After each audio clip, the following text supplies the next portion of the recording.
20 ans de travaux forcés, c'est la peine infligée par les tribunaux de grande instance de Kinshasa-Gombe au directeur de cabinet du président de la République, Vital Kamerhe. Il est reconnu coupable de détournement de fonds destinés au programme de 100 jours du chef de l'État, volé, acquisition de maisons préfabriquées. Avec lui, l'homme d'affaires libanais, Jamal, condamné aussi à 20 ans de prison ferme. Foyer de tension sociale à Kinshasa suite à la demande de l'Assemblée nationale au gouvernement de revoir à la hausse les émoluments des députés nationaux. Ces derniers exigent $2000 américains de plus. Cette démarche a suscité beaucoup de réactions au sein de la population. Pendant ce temps, les professeurs d'université revendiquent de leur côté un revenu mensuel de $5000 américains. Ces titres et tant d'autres vous seront développés dans le corps de cette édition de Fiscalité et Développement dans une présentation de Ruben Mayoni Ntiakiyunga. Agence Galaxy Media, la passion de développer la RDC. C'est encore et toujours un réel plaisir de vous savoir très nombreux devant vos postes récepteurs télé pour suivre la grand-messe des finances publiques en République démocratique du Congo. Fiscalité et développement, cette émission s'ouvre avec le procès 100 jours qui a livré ses secrets, le verdict du procès opposant le ministère public. La partie civile RDC contre le prévenu Vital Kamerhe et consort est tombé. Le directeur de cabinet du chef de l'État vient d'être condamné pour détournement de deniers publics et corruption à une peine de 20 ans de travaux forcés assortie d'interdiction d'être électeur et éligible pendant 10 ans après l'expiration de sa peine. Sachez également que Kamerhe et consorts peuvent faire appel de leur condamnation. D'autres verdicts sur le programme des 100 jours cette fois-ci dans le volet infrastructure routière sont attendus dans les heures qui viennent. Quelle que soit la longueur de la nuit, le soleil finit toujours par se lever, dit un adage populaire. C'est le cas, en tout cas, de le dire en ce qui concerne les objets d'art pillés en Afrique par les colonisateurs génocidaires et exposés dans plusieurs musées en Europe. Un digne fils héritier de nos aïeux, originaire de la République démocratique du Congo, a créé un incident au musée Quai Branly de France. Les voix se lèvent de plus en plus pour le rapatriement de ces œuvres d'art, fruits de l'esprit de nos ancêtres en Afrique. Il y a dans ces musées 90 000 pièces venues de toute l'Afrique. 90 000 pièces, je précise, dont 1428 de la République démocratique du Congo, là où il n'y a plus de routes, là où il n'y a plus des hôpitaux, alors que vous vous enrichissez 12 € par personne sur toute l'étendue de l'Europe occidentale jusqu'aux États-Unis. Pillage systématique. Je suis venu récupérer mon bien. Ce qui a été volé, ça nous a été pris sans notre consentement. Vous voyez, ce sont ceux-là, autres encore qui se disent nos frères, qui se permettent de nous empêcher de récupérer cet objet, d'aller avec à la maison. Alors je pars avec à la maison. Ça nous appartient. Ne me touchez pas. Oui, ça marche comment? Quand ils ont pris ça, ils ont demandé l'autorisation à qui? Quand ils ont pris ça, ils ont demandé l'autorisation à qui? Qui leur a autorisé de prendre ça? Ils ont demandé à qui? Il y a eu des millions de morts, des assassinats, des femmes furent violées. Donc vous êtes complices des viols des femmes et des enfants qui ont été massacrés et violés. Alors je ramène ça à la maison. On ne vole pas les fruits de l'esprit. Nos ancêtres ont imaginé, réfléchi intelligemment pour produire ces œuvres qui vous rapportent des millions. Vous n'avez même pas honte. Entre les propriétaires et les voleurs, vous êtes dans quel camp? Je vous repose la question. Entre les propriétaires et les voleurs, vous êtes dans quel camp? Oui, mais vous êtes dans quel camp? Dites-nous simplement votre camp. Entre les propriétaires et les voleurs, vous êtes dans quel camp? Je viendrai récupérer un digne fils, un digne héritier de Samori Touré, de Sékou Touré, un digne héritier de Kimbangu, un digne héritier de Kimpavita, un digne héritier de Nzinga Vembakou. Je viendrai récupérer ce qui nous appartient. Il y a ici ce qui appartenait à nos tribus, à nos peuples, que vous avez pillé et volé. Qui vous a donné l'autorisation de prendre ces choses? Emmanuel Macron, prévaricateur. François Mitterrand, prévaricateur. De Gaulle, sort de ta tombe. Napoléon, sort de ta tombe. Le digne fils de Patrice Lumumba est venu récupérer ce que vous avez pillé. Sortez de vos tombes. Tous les diables de l'Occident, tous les dieux maudits de l'Occident, sortez de vos tombes. La puissance spirituelle de l'Afrique renaît et je suis venu marquer l'acte de la récupération de notre patrimoine. Ça, c'est le produit de notre intelligence, de notre savoir-faire. L'œuvre de l'esprit, vous l'avez souillé pour faire des millions et des milliards ici. 12 € par personne, rien que ceux qui sont ici. Combien avez-vous encaissé pendant toutes ces années et toutes ces décennies? Respect et la considération de l'identité de tout un chacun.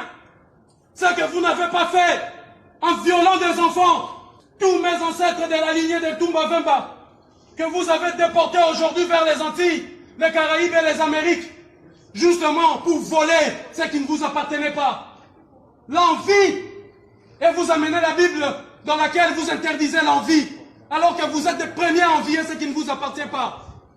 Citez-moi le nom d'un savant, vous qui avez des savants, qui a mis ça en place, vous qui a fabriqué ça. Qui est-ce? Donnez son nom. Bande de prévaricateurs. Je suis venu récupérer ces biens qui nous appartiennent.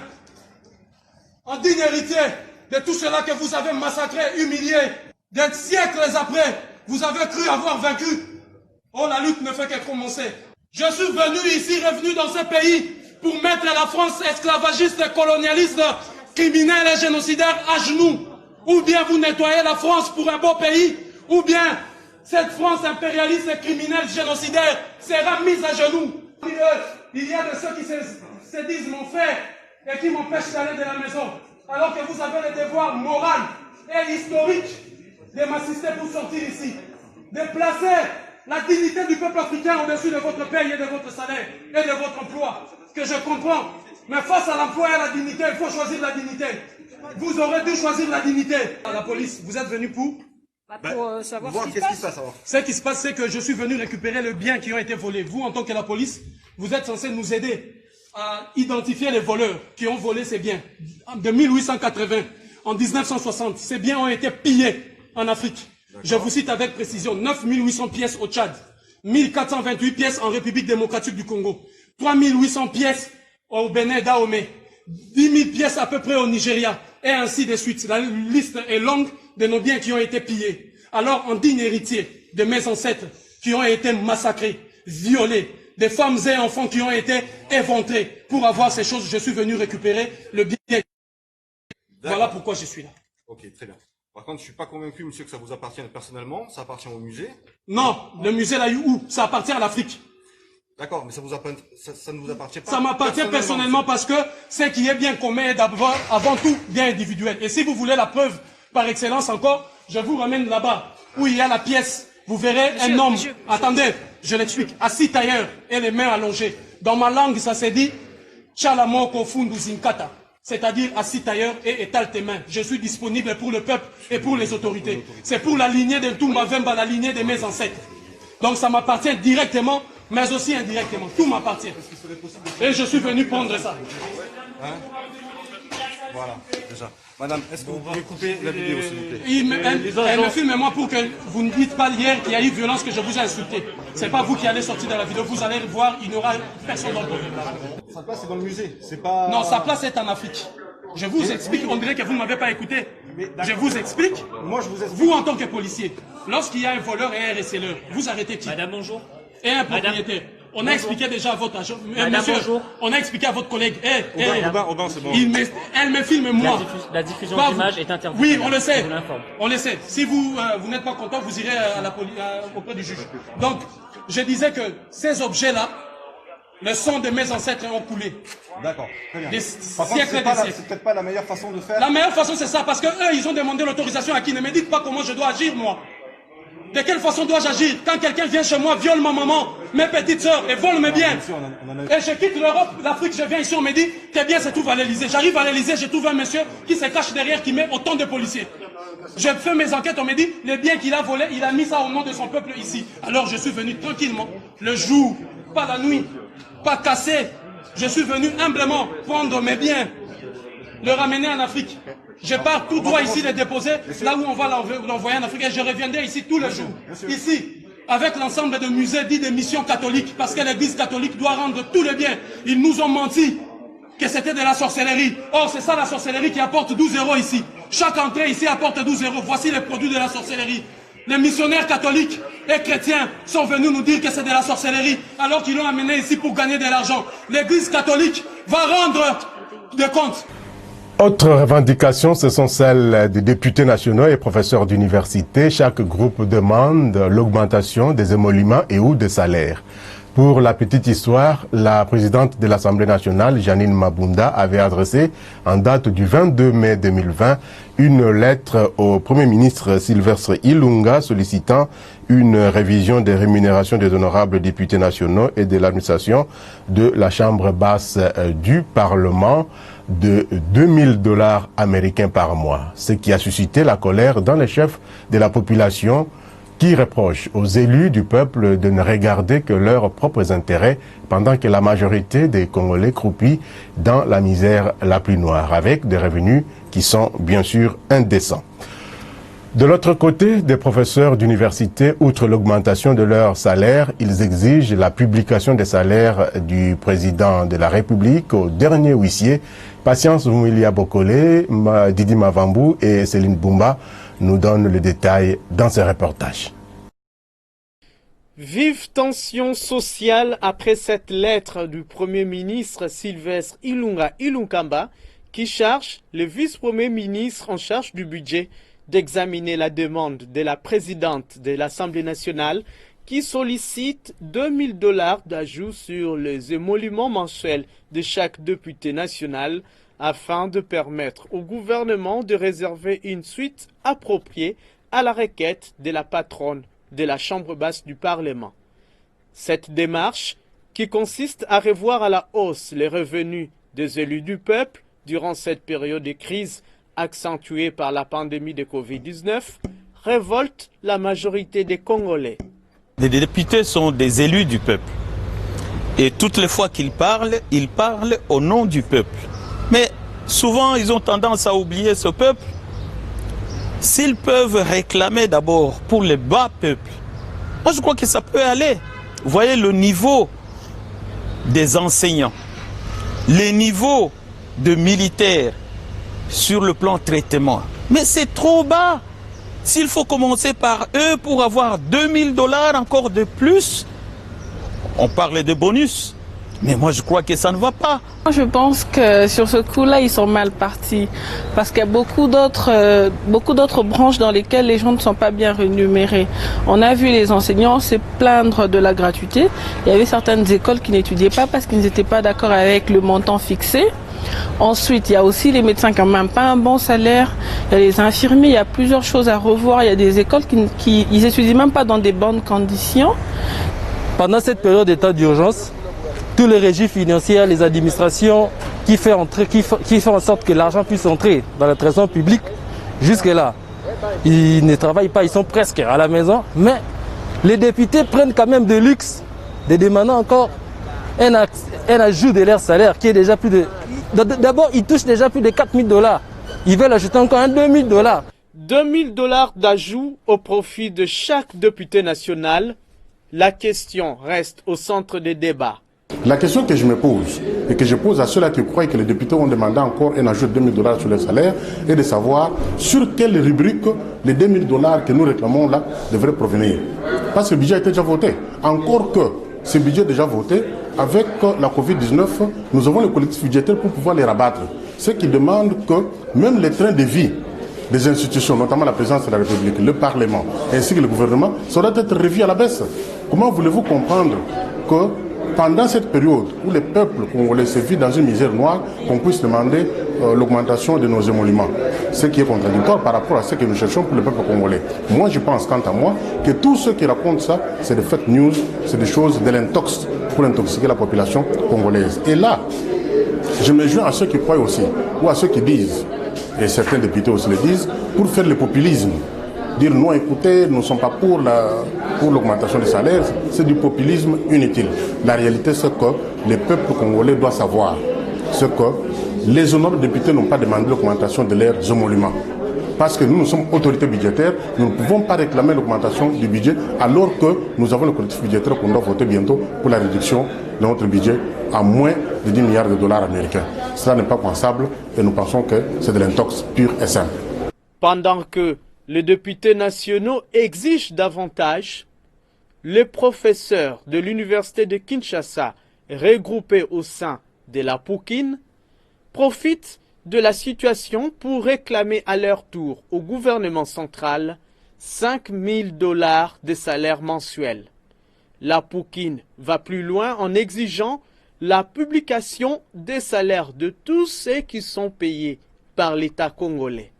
Les professeurs de l'université de Kinshasa exigent l'amélioration des conditions de vie et de travail du personnel académique, scientifique, administratif, technique et ouvrier en payant au moins 5 000 $ américains aux professeurs associés et en respectant la tension salariale pour les autres catégories. Les effets néfastes de la pandémie de Covid-19 exigent la réduction du train de vie des institutions. Chacune devra serrer sa ceinture. Juin 1998, juin 2020, 22 ans se sont écoulés jour pour jour depuis que le franc congolais, la devise nationale, a été lancée. Attribut de la souveraineté par excellence, le franc congolais a une histoire glorieuse que nous raconte son géniteur Jean-Claude Massango Moulongo, ancien gouverneur de la Banque centrale du Congo, dans cet extrait de l'émission spéciale Fiscalité et Développement que vous suivrez bien sûr très prochainement sur vos petits écrans. Regardez. Avant même que je ne devienne gouverneur de la Banque centrale, lui-même, le président de la République, avait promis, je pense dans son discours d'investiture, qu'il allait remplacer le Zaïre monnaie avec le franc congolais. Et qu'il allait le faire dans l'espace de 3 mois. Donc moi, je suivais ça à la télévision. Je ne suis pas encore là. Mais quand j'arrive, je dis, mais c'est la première mission, c'est la mission essentielle. Et j'ai dit au président de la République, mais 3 mois, c'est trop court. C'est impossible. Sauf si on veut tout simplement changer de billet de banque. Il faut beaucoup plus de temps que 3 mois. Pourquoi? Parce qu'il y avait toute une réforme derrière qu'il fallait mener. Et surtout qu'il y avait l'hyperinflation. Exactement. Oui. L'hyperinflation, des cotes de la monnaie nationale à l'époque, le Zaïre monnaie, une décote de 1 à 10. Vous alliez à la banque, il n'y avait pas de liquidité. Ou s'il y avait la liquidité, on divisait par 10 le montant que vous étiez censé toucher. Et puis il y avait le Kassai aussi, qui était en rébellion monétaire, qui avait sa propre monnaie en dehors de tout l'espace monétaire congolais. Mais il fallait remettre de l'ordre dans tout ça. Et le président, je dis au président, 3 mois, c'est pas possible. Il faut beaucoup plus de temps. Ah, mais je suis pressé. J'ai promis à l'armée et aux autres. Il dit oui, vous aviez promis, monsieur le président, c'est bien. Mais vous n'avez pas encore de gouverneur de la Banque centrale. Donc vous pouvez vous décharger sur moi. Que bon, voilà, c'est le gouverneur. Je ne l'avais pas avant, aujourd'hui je l'ai. On a pris le temps. Mais je savais qu'il était pressé. Et on a lancé le franc le 30 juin. Oui, avant le lancement des francs. Donc vous l'aviez convaincu parce que après qu'il ait promis, il fallait trouver l'homme qu'il faut à la place qu'il faut. L'architecte, les géniteurs du franc congolais. Et il vous nomme dans quelles circonstances, monsieur le gouverneur? C'est une belle histoire, pour moi en tout cas. Oui. Nous sommes en train de réécrire l'histoire telle qu'elle s'était passée. J'avais été appelé. Il y avait pas mal de candidats. On était resté sur la shortlist, comme on dit. Et puis, l'un de ces ministres m'appela et dit, écoute, tu vas avoir une interview avec le chef de l'État. Prépare-toi. Ça ne sera pas facile. Et j'ai eu le soutien de mes collègues de la Citibank, mes compatriotes zaïrois, congolais à l'époque.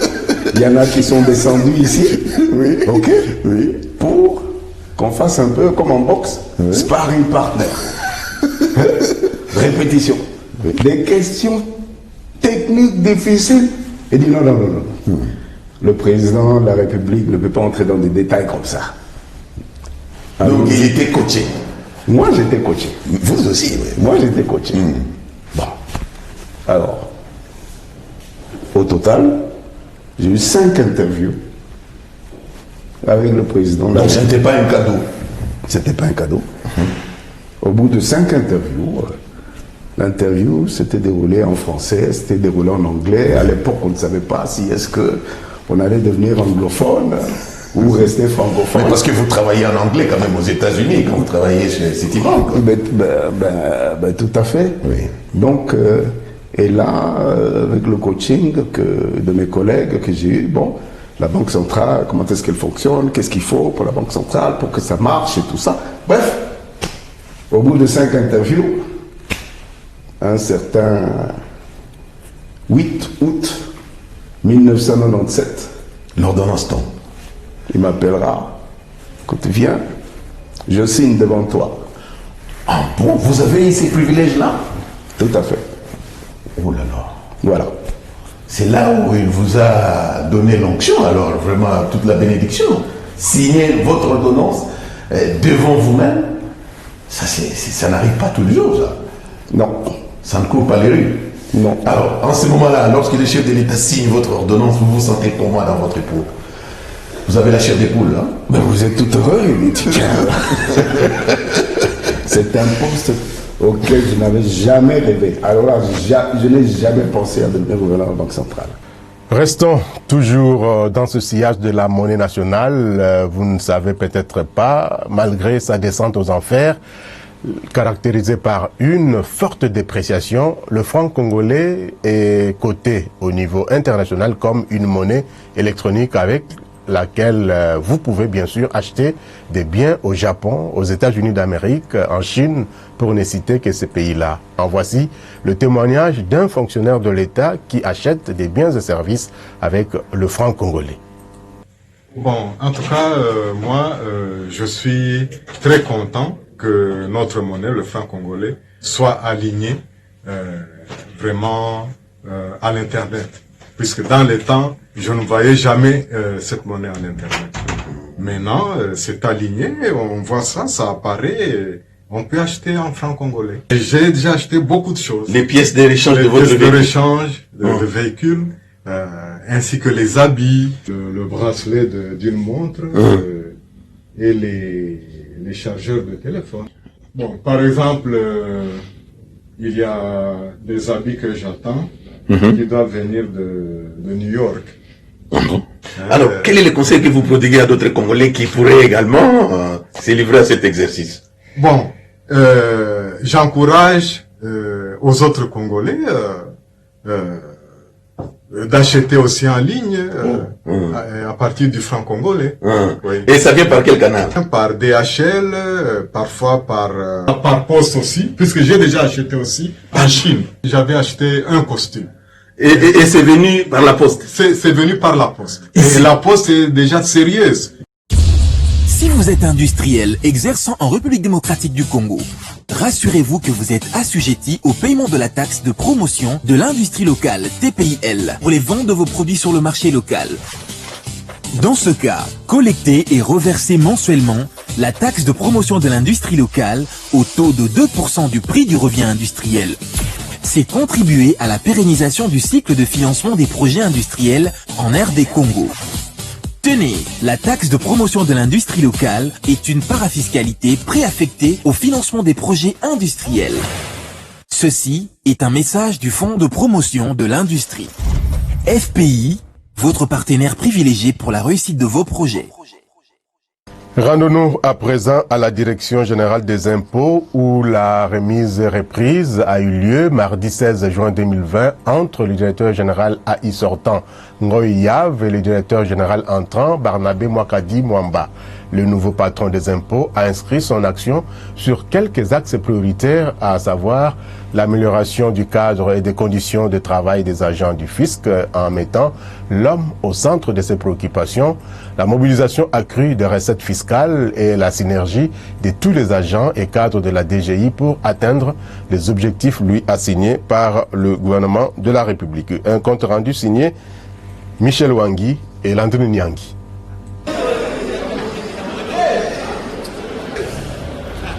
La cérémonie s'est déroulée en présence du directeur de cabinet du ministre des Finances, Vincent Ngonga. Ce dernier a insisté sur la paix sociale et la valorisation des ressources humaines. Son Excellence, Monsieur le ministre des Finances, m'a chargé de communiquer à l'ensemble de la communauté de la Direction générale des impôts 3 messages forts à cette occasion. Le premier message porte sur la préservation de la paix sociale. Le deuxième message concerne la valorisation des ressources humaines. Le troisième message a trait à la préservation d'un climat porteur et fructueux avec les contribuables. Dans sa brève allocution, le directeur général des impôts, Barnabé Mwakadi Mwamba, a promis de gagner le pari de la mobilisation des recettes fiscales afin de répondre à l'appel du chef de l'État, Félix Antoine Tshisekedi Tshilombo, qui a porté son dévolu sur sa personne. À la même occasion, Barnabé Mwakadi Mwamba promet de mettre l'agent du fisc au centre de ses actions. Bien sûr, nous demandons aux agents d'être au travail, mais il faut aussi une motivation. S'ils ne sont pas motivés, ils ne seront pas vraiment prêts. Il est vrai qu'on va leur parler, puisqu'on n'aura pas de magie à faire. Mao Tse-tung, quand il a eu le pouvoir, dans sa campagne, il disait « Moi, Mao au pouvoir, on va manger 3 fois par jour. » Dès qu'il a eu le pouvoir, il a encore réuni tout le monde. Moi, Mao, je vous avais dit, au pouvoir, on va manger 3 fois par jour. Mais pour ce faire, retroussons les manches. Tous au travail, dans la forêt, l'agriculture. Et aujourd'hui, la Chine est développée. Ce qu'on aura aussi demandé aux agents de beaucoup travailler, puisque leurs efforts feront de sorte que les rémunérations soient vraiment conséquentes. Nous ferons tout notre effort pour satisfaire à vos préoccupations. Encore une fois, merci sincèrement. Fini la cérémonie officielle, place à l'occupation de bureau. Les 3 responsables nommés par ordonnance présidentielle ont pris possession de leurs locaux de travail. Le directeur général des impôts, Barnabé Mwakadi Mwamba, prend les règles de l'administration fiscale dans une période difficile marquée par la Covid-19 où plusieurs entreprises assujetties aux différents impôts connaissent d'énormes pertes depuis le début de la pandémie en République démocratique du Congo en mars 2020. Avec bien sûr l'appui. Un aperçu de la politique douanière de la République démocratique du Congo de 2003 à 2010, c'est le titre de l'ouvrage rédigé par Jean-Paul Essamba Bokelipoka, sous-directeur des douanes, attaché commercial d'ambassade et représentant de la DGDA au Bureau régional des liaisons et de renseignement pour l'Afrique centrale et les Grands Lacs basés à Douala. Nous sommes là au Cameroun. Préfacé par le feu directeur général de la DGDA de Roguza Maguera, d'heureuse mémoire, est paru en 2019 chez l'Harmattan Cameroun. Ce livre a récolté un grand succès dans les kiosques. Voici donc les détails sur l'aperçu de la politique douanière de la République démocratique du Congo de 2003 à 2010. Un aperçu de la politique douanière de la République démocratique du Congo 2003-2010, c'est un chef-d'œuvre. Il présente de la manière la plus simple ce que l'on entend par politique douanière en général, ses bases, à savoir ses objets, ses sources, ses éléments, ses instruments, fonctions, ses cadres régionaux et internationaux. Les 156 pages du livre mettent l'accent sur les progrès de la politique douanière de 2003-2010, une période décisive dans la gestion de la douane de la RDC à travers la mise en œuvre du programme de réformes et de modernisation douanière de 2003. Un aperçu de la politique douanière de la République démocratique du Congo 2003-2010 a récolté un succès national et international. À la direction générale, la haute direction des douanes et accises a trouvé en l'ouvrage un instrument de référence pour le présent et le futur en matière douanière. Mais la douane de la RDC étant au cœur des préoccupations même au niveau de l'Organisation mondiale des douanes OMD, plusieurs hautes personnalités ont vu en cet ouvrage la première contribution scientifique très sérieuse relative à la connaissance de la théorie de la politique douanière et de sa pratique en RDC et plus largement en Afrique contemporaine, à en croire le professeur Krzyzowicz de l'Université de Varsovie en Pologne. Pour lui, ce livre intéresse et devrait intéresser tous les agents de douane et services frontaliers ainsi que les entrepreneurs engagés dans le commerce international des marchandises. Le professeur Hans Wolfgang de l'Université de Münster en Allemagne trouve que le livre est une contribution importante aux douanes. Les matériels pédagogiques fournis en Allemagne est, comme en témoignent les nombreuses notes de bas de page, une base solide pour l'étude. Il prouve la méthode de recherche et les résultats de l'étude. Je félicite donc l'auteur pour son développement personnel et je félicite le directeur général des douanes de la RDC d'avoir choisi l'auteur pour le programme d'études en Allemagne, a dit le professeur Hans Wolfgang. Le livre est la preuve du succès du renforcement des capacités en RDC. Bref, l'ouvrage aborde des questions clés concernant l'avenir de la politique douanière de la RDC. Ainsi, tout porte à croire qu'un aperçu de la politique douanière de la République démocratique du Congo 2003-2010 est un livre précieux sur les fondements de la politique douanière en général et de la RDC en particulier. Bravo donc à l'auteur. Depuis le 26 janvier 2017, les 17 États partis de l'Organisation pour l'harmonisation du droit des affaires en Afrique, OHADA, ont signé l'acte uniforme sur la comptabilité OHADA révisée, Cisco-OHADA révisée, entrée en vigueur en janvier 2018. Sur ce, le cabinet FIDECA, entendait par là la fiduciaire d'expertise comptable et d'audit dirigée par Oumar Sambé, a piloté ces travaux. C'est ce même Oumar Sambé qui a rédigé donc deux ouvrages, à savoir le praticien comptable, système comptable OHADA, Cisco-OHADA, et le praticien plan des comptes et état financier, Cisco-OHADA. Par ailleurs, 3 Congolais ont assisté et participé au séminaire sur la vulgarisation de ces ouvrages. Il s'agit donc de Bernard Moukalali-Roy, Bernard Angui et Feli Louindula Mavambu. Ces deux ouvrages d'Oumar Sambé qui accompagnent le Cisco-OHADA révisé sont donc distribués en République démocratique du Congo par Feli Louindula Mavambu qui est joignable au plus 243 89 89 22 977 et plus 243 90 34 17 247. Annexe à l'arrêté interministériel numéro 061 /CAB /Minintersec /2006 et numéro 097 /CAB /Mine /Finance du 13 juin 2006 portant fixation des taux des droits et taxes à percevoir à l'initiative de la police nationale congolaise. Mais combien faut-il payer? 50 000 francs, 100 000 francs ou plus? Je vous propose de découvrir le contenu de l'annexe de cet arrêté en prenant uniquement les amendes transactionnelles pour la police spéciale de roulage dont les recettes sont encadrées et recouvrées par la Direction générale des recettes administratives, judiciaires, domaniales et des participations des Gérard. Le commentaire est signé Patience Vumilia. Délit des fuites, 4 310 à 8 630 francs congolais.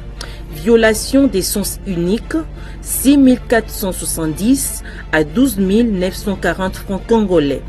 Excès de vitesse, 6 470 à 12 940 francs congolais. Non-respect des distances entre deux véhicules, 2500 à 4310 francs congolais. Mauvais dépassement, 4310 à 12 940 francs congolais. Mauvais croisement, 4310 à 12 940 francs congolais. Refus de céder le passage, 4310 à 12 940 francs congolais. Refus des priorités, 4310 à 12 940 francs congolais. Non-respect de signal stop, 12 940 à 21 560 francs congolais. Non-respect de panneaux, signaux lumineux ou marques au sol, 4310 à 12 940 francs congolais. Arrêt ou stationnement interdit, 6470 à 12 940 francs congolais. Plaque d'immatriculation non conforme ou fausse plaque, 8630 à 17 250 francs congolais. Frein de véhicule endommagé, 6470 à 12 940 francs congolais. Défaut d'éclairage, 4310 à 12 940 francs congolais. Défaut des dispositifs de signalisation, clignotant, feu de position, 4310 à 12 940 francs congolais. Défaut des dispositifs réfléchissants, 4310 à 12 940 francs congolais. Défaut d'avertisseur sonore, 4310 à 12 940 francs congolais. Défaut des dispositifs des miroirs, rétroviseurs, essuie-glace, pare-brise, vitres, indicateurs de vitesse, 4310 à 12 940 francs congolais. Défaut des dispositifs d'échappement silencieux, 4310 à 12 940 francs congolais. Chargement non conforme du véhicule, 4310 à 12 940 francs congolais. Défaut des plaques d'immatriculation, 6470 à 17 250 francs congolais. Détention, présentation des faux documents de bord, 4310 à 17 250 francs congolais. Défaut des permis de conduire, 8630 à 21 560 francs congolais. Permis de conduire non valide sans prorogation à l'expiration, 6470 à 12 940 francs congolais.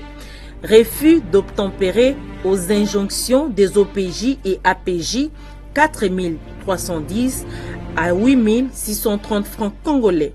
Portière ouverte, 8630 à 17 250 francs congolais. Fait à Kinshasa le 13 juin 2006, signé le ministre des Finances Marco Bangouli, le ministre de l'Intérieur, Décentralisation et Sécurité, professeur Théophile Mbemba Fundu. Voilà, vous en savez tout à présent. Ne vous laissez plus abuser par ces gens cupides. Le ministre des Finances, Sele Yalagouli, a présenté vendredi 12 juin 2020 en Conseil des ministres sa stratégie de mobilisation des recettes. Les objectifs et les modalités de leur mise en œuvre seront précisés d'ici décembre 2020. Pour ne pas désarticuler le cadre macroéconomique national, le ministre des Finances mise donc sur une batterie de mesures que Jean-Louis Sekama nous présente dans cette analyse. La stratégie du ministre des Finances, Sele Yalagouli, pour mobiliser les recettes, concerne 7 points. Le train de vie de l'État, les régies financières, l'investissement public, la fonction publique, la corruption, les valeurs éthiques, la fiscalité des provinces. Pour le premier aspect, la réduction du train de vie de l'État s'impose et va être cristallisée dans un collectif budgétaire. En deuxième lieu, la nouvelle mise en place des régies financières et leur modernisation ainsi que leurs réformes devront se poursuivre. L'État devra investir dans le secteur productif. C'est la troisième mesure de la stratégie. La quatrième mesure prend l'audit des effectifs de l'administration publique et la réduction par la mise à la retraite des agents et fonctionnaires en fin de carrière. Le cinquième point concerne la lutte effective contre la corruption à tous les niveaux, qui va de pair avec la mesure suivante, la sensibilisation aux valeurs éthiques. Enfin, la dernière stratégie incite les provinces à se doter des moyens de leurs propres dépenses par la mise en œuvre concrète des impôts qui leur reviennent. Toutes les mesures de ces stratégies posent la question de leur coût et de la qualité de la dépense au niveau du ministère du Budget.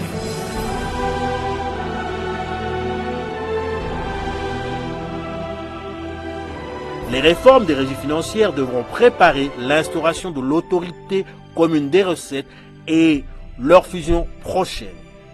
La lutte contre la corruption appelle la mise sur pied d'un arsenal juridique plus pointu face à des montages de plus en plus sophistiqués de détournement, de collusion et de concussion. Rendons-nous à présent à l'autorité de régulation et de contrôle des assurances, ARCA, qui veut imprimer dans le mental collectif congolais la culture des assurances. Dans ce sens, l'ARCA compte sur les nouvelles sociétés d'assurance agréées qui ont la responsabilité de redonner confiance à la population en payant bien sûr le sinistre dans le délai, sans ignorer que le secteur des assurances en République démocratique du Congo est libéralisé. Mais que comprendre par assurance?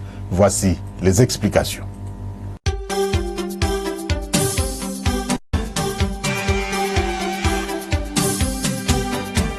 Bonjour, aujourd'hui je vais vous parler de la libéralisation du secteur des assurances en RDC. L'assurance est un moyen de se protéger contre les risques de la vie. Elle consiste à payer un montant auprès d'une société d'assurance afin qu'elle puisse nous indemniser entièrement ou partiellement en cas de sinistre. En RDC, l'histoire des assurances remonte à avant l'indépendance. À cette époque, plus d'une compagnie étrangère d'assurance opérait sur le territoire national.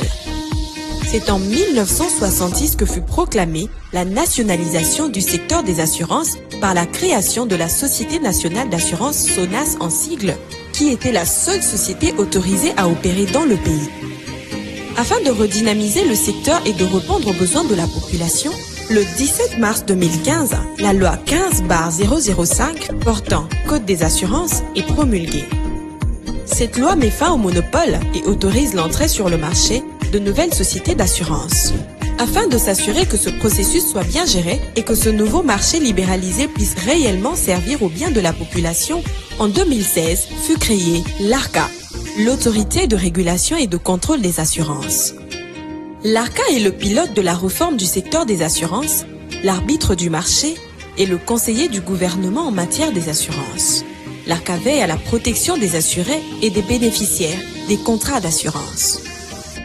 Depuis mars 2019, il existe en RDC plusieurs sociétés d'assurance agréées par l'ARCA qui offrent aux côtés de la SONAS différents produits d'assurance sur l'ensemble de la RDC et pour le bien de la population.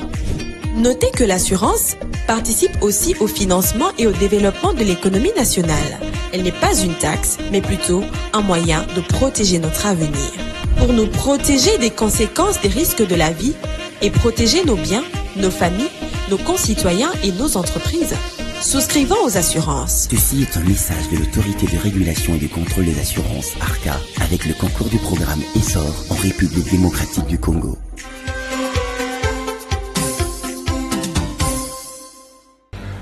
La lutte contre la pandémie du coronavirus concerne tout le monde. C'est dans ce cadre que l'Association des sociétés d'assurance de la République démocratique du Congo et l'autorité de régulation et de contrôle des assurances ARCA poursuivent la sensibilisation de la population congolaise au respect des gestes barrières pour éviter la propagation de la COVID-19.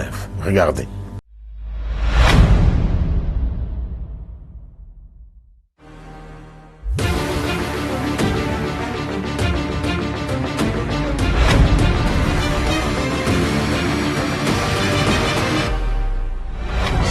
Lavez-vous les mains, respectez les gestes barrières. Lavez-vous les mains et respectez les distances. Levez-vous bien les mains. Et si vous devez tousser, utilisez votre coude ou un mouchoir à usage unique. Lavez-vous les mains, évitez de sortir si ce n'est pas nécessaire. Restez chez vous. Lavez-vous les mains et si vous constatez le symptôme, contactez les autorités. Lavez-vous les mains et évitez de vous toucher le visage. Respecter les consignes des autorités et à mettre les masques et les gestes barrières.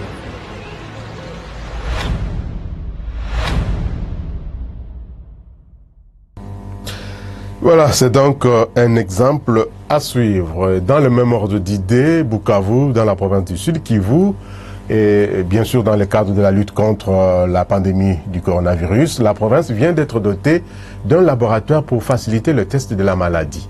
Notre correspondant permanent à Bukavu, Sud Kivu, Bertin Ilosio-Iliochine, a été témoin de cet événement. La province du Sud Kivu est dotée d'un laboratoire provincial pour tester des échantillons à coronavirus. Avec la dotation, la province s'engage résolument dans la lutte contre la pandémie. Cependant, une épine dans la lutte, l'engagement limité de la population du Sud Kivu dans les fronts. Le gouvernement provincial sont heureux de réceptionner ce jour son premier laboratoire Gène Expert, un outil précieux dans la lutte contre Covid-19 qui permettra d'obtenir les résultats des tests attendus. Certes, que le laboratoire Gène Expert installé à ses défis, on l'a dit tout à l'heure, l'approvisionnement en cartouches. En outre, je suis à la quête d'un thermocyclaire qui offre une plus grande capacité et flexibilité que les jeunes experts, capables de répondre intégralement aux besoins de la province. Le Sud Kivu abrite également une usine de production de l'hydroxychloroquine. Sur investissement de la société Pharmakina, l'hydroxychloroquine est une molécule de choix de l'État congolais dans la prise en charge du Covid-19 en République démocratique du Congo. C'est les comprimés d'hydroxychloroquine. Il ne faut pas les confondre avec la chloroquine parce que dans la littérature, beaucoup de gens ont pensé que c'était la chloroquine qu'il fallait utiliser. La capacité, comme vous avez remarqué par vos images, qui est illimitée. Je dirais qu'elle est limitée à l'approvisionnement de l'hydroxychloroquine. Les machines que vous avez vues sont capables de faire beaucoup de cures et nous sommes en mesure de répondre à un besoin national et international sans problème. Et puis sur le marché d'échange, sachez que le taux officiel de la Banque centrale du Congo BCC a indiqué au vendredi 19 juin 2020 un dollar américain à 1878,57 francs congolais, 1 euro à 2108,22 francs congolais, 1 franc CFA à 3,214 francs congolais. Au samedi 20 juin 2020, au parallèle cette fois-ci, le taux était entre 1900 et 1920 francs congolais le dollar américain dans la majorité des communes de Kinshasa et à 1940 francs congolais au centre-ville de la capitale congolaise. 1900 francs dans plusieurs supermarchés de Kinshasa, à Kalemi dans la province du Tanganyika et à Kolwezi dans la province du Lualaba, le dollar américain pouvait s'obtenir à 1900 francs congolais. À Matadi, dans la province du Congo central, le billet vert s'est changé à 1920 francs congolais. Même taux constaté, province de la Chopo, 1925 francs. À Likasi, dans la province du Haut-Katanga. Et enfin, le pic du taux de change à l'intérieur du pays a été observé ce week-end à Mbandaka. Nous sommes là dans la province de l'Équateur où un dollar américain a valu 1950 francs congolais. La rareté du billet vert dans le chef-lieu de cette province est à la base de cette situation qui est en fait généralisée. On prend à présent les nouvelles des cours des principales matières premières sur le marché international.